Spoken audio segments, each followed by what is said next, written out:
Backward classes అంటే back bone క్లాసెస్గా మనకి ప్రాముఖ్యత కల్పించి వెనుకబడిన తరగతులను వెనుకన కాదు ముందుంచి పార్టీని వెన్నుముకగా నిల్చోపెట్టి ఈరోజు రాజకీయాలంటే 1-2 అగ్రకులాలకే కాదు ఆసక్తి సమర్థత అర్హత ఉన్న ప్రతి ఒక్క వెనుకబడిన కులాలకు కూడా రాజకీయ అధికారం వస్తుంది అనే కళని సాకారం చేసి చూపించిన పార్టీ తెలుగుదేశం పార్టీ.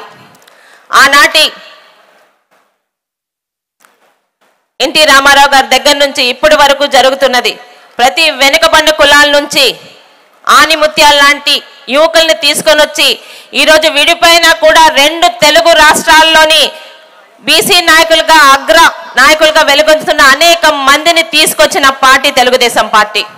ఒక స్వర్గీయ ఎర్రం నాయుడు గారు కానీ, ఈరోజు మన దగ్గర ఉన్న యనమల రామకృష్ణుడు గారు కానీ, చింతకాయల అయ్యన్న పాత్రుడు గారు కానీ, ఒక శివాజీ గారు కానీ, ఒక కేఈ ప్రభాకర్ గారు కానీ, ఒక దేవేంద్ర గౌడ్ గారు కానీ మన వెనుకబడిన తరగతుల నుంచి ఈరోజు అగ్ర నాయకులుగా వెలుగొందారంటే దాని చలవ ఈరోజు తెలుగుదేశం పార్టీ మాత్రమే.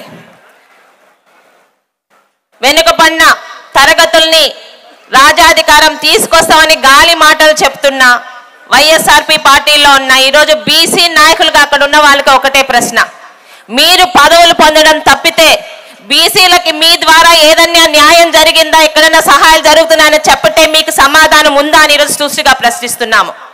ఈరోజు బీసీలని పునాదిగా చేసుకొని మీరు పదవులు పొందడం కాదు, ఏ తెలుగుదేశం పార్టీలోనే బీసీలకి పునాదిగా మారి ఈరోజు రాజ్యాధికారం ఇచ్చిన తెలుగుదేశం పార్టీకి మాత్రమే బీసీల పార్టీ అని చెప్పుకునే ఒక అర్హత ఉంది. ఏం జరుగుతున్నాయండి ఈరోజు? బీసీలకు ఎక్కడైనా ఇంతమందికి నాయకత్వం అప్పించారు. ఇక్కడున్న ప్రతి ఒక్కరికి అడుగుతున్నాను, వైఎస్ఆర్పి పార్టీలో బీసీ నాయకులుగా ఉన్న వాళ్ళు ఈరోజు మన బీసీలకి వెనుకబడిన తరగతులకి ఏమన్నా చేశారంటే సమాధానం వాళ్ళు చెప్పగలరా?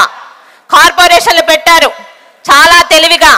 ఈరోజు రాష్ట్రంలోని జనంలోని దాదాపు మెజార్టీ శాతం 60-70% ఉన్న బీసీలని ఈరోజు బీసీల ఐక్యత ద్వారా బీసీలను ఇబ్బంది పెడుతున్నారు.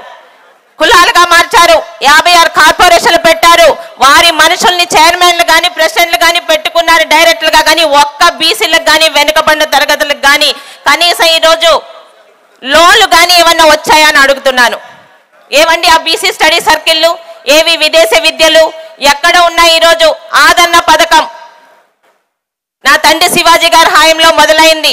తర్వాత మా జిల్లాకు చెందిన అచ్చెన్నాయుడు గారి హాయంలో కుల వృత్తుల్ని గుర్తించి కుల వృత్తులు మరుగుపడకుండా ప్రతి ఒక్కరికి ఆదరణ పథకం కింద పనిముట్లు అందించిన ఈరోజు ఆ ఆదరణ పథకం ఏమైంది అని అడుగుతున్నాను. ఇక్కడ ఇంటి ఇబ్బందులు పెడుతూ బీసీల పార్టీ అని చెప్పుకునే హక్కు ఈరోజు జగన్మోహన్ రెడ్డి గారికి ఉందా? మాకు మంత్రి పదవులు ఇచ్చారని కొంతమంది వైఎస్ఆర్పి పార్టీలోనున్న చెప్తున్నారు. ఇక్కడున్న ప్రజలకు అడుగుతున్నాను, ఈరోజు కనీసం మంత్రి పదవుల పేర్లు వాళ్ళ తాలూకు శాఖలు ఎవరైనా చెప్పగలరా? ఎవరికి వచ్చినా 3 రెడ్లు వస్తారు. ఈరోజు సకల శాఖ మంత్రులు కానీ, ఒక సజ్జల రామకృష్ణారెడ్డి గారు కానీ, ఒక పెద్దిరెడ్డి కానీ, వీరు తప్పితే మంత్రి పదవులు ఇచ్చిన ఏ బీసీలైనా ముందుకొచ్చి వాళ్ళకి శాఖకు సంబంధించి మాట్లాడుతున్నారా?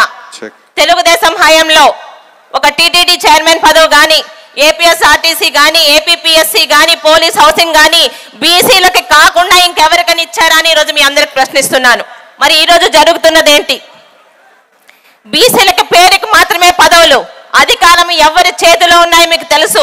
టీటీడీ తాలూకా చైర్మన్ గత 5 సంవత్సరాలుగా వ్యక్తులను మారుస్తున్నారు కానీ అందరి వెనక ఉండే ఆ రెడ్డి తోక మాత్రం ఒక్కటాగానే ఉంటుంది. ఇలాగ బీసీల్ని మోసం చేస్తూ ఈరోజు ఎంతమంది బీసీల మీద పోలీస్ కేసులు పెట్టారో తెలుసు.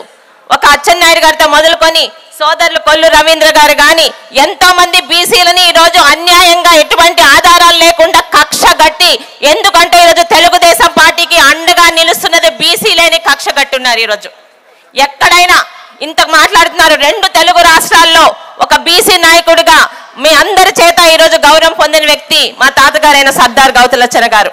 కనీసం పార్టీతోని నా రాజకీయాలతో సంబంధం లేని నా తాతగారి మీద అసభ్యంగా అగౌరవంగా మాట్లాడిన మా పలాసలో ఒక మదం ఎక్కిన పశువు ఉంటాడు, వాడికి ఇంకా అధికారం కల్పించి గచ్చన గారిని అగౌరవంగా చేసిన ఈ వైఎస్ఆర్పి పార్టీకి బీసీల పార్టీ అని చెప్పుకునే హక్కు ఉందా అని అడుగుతున్నాను.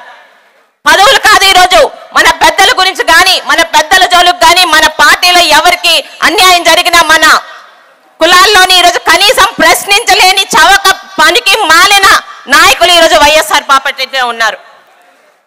ఒక గౌడ్ సోదరుని అమర్నాథ్ రెడ్డిని కాల్చి చంపిన, ఇంతమందిని ఇబ్బంది పెట్టిన నందన్ సుబ్బయ్యని తలనరికి చంపిన, ప్రశ్నించలేకుండా ఏదో ఒకటో రెండో వెళ్ళి నష్టపరిహారం ఇచ్చే వీళ్ళ మన నాయకులను ప్రశ్నిస్తున్నాను. 5 సంవత్సరాలు అయిపోతుంది. బీసీల పేరు జపం చెప్పడం తప్పితే ఆచరణలో అమలు కానీ ఎక్కడ కానీ బీసీలకి అధికారం కానీ బీసీలకి గౌరవం కానీ బీసీలకి పదవులు కానీ ఇచ్చిన మానాన్ని పోలేదు జగన్మోహన్ రెడ్డి. ప్రతి ఒక్కరికి తెలుసు.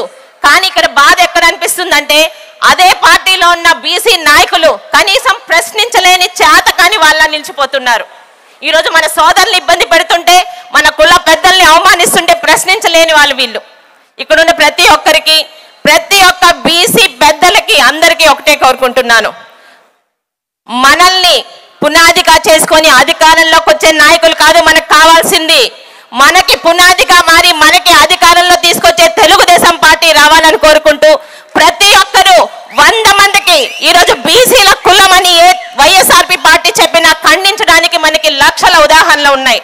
ప్రతి ఒక్కరు కూడా బీసీల గడప గడపకి వెళ్ళి బీసీలకి గౌరవం పొందాలన్నా, రాజాధికారం పొందాలన్నా, అధికారం నిజంగా వచ్చి మన కులాలు బాగుపడాలన్నా తెలుగుదేశం పార్టీ తప్పితే ఏ పార్టీకి అర్హత లేదు అని ప్రతి ఇంటికి చెప్పాల్సిన బాధ్యత మన మీద ఉందని మీ అందరికీ మనవి చేస్తూ, మరి ఇంత పెద్ద సభలో నాకు కూడా మీ అందరితో మాట్లాడే అవకాశం ఇచ్చిన జాతీయ అధ్యక్షులు చంద్రబాబు నాయుడు గారికి, మరి అచ్చెన్నాయుడు గారికి, సోదరులు కొల్లు రవీంద్ర గారికి ధన్యవాదాలు తెలుపుకుంటూ జై బీసీ, జై తెలుగుదేశం.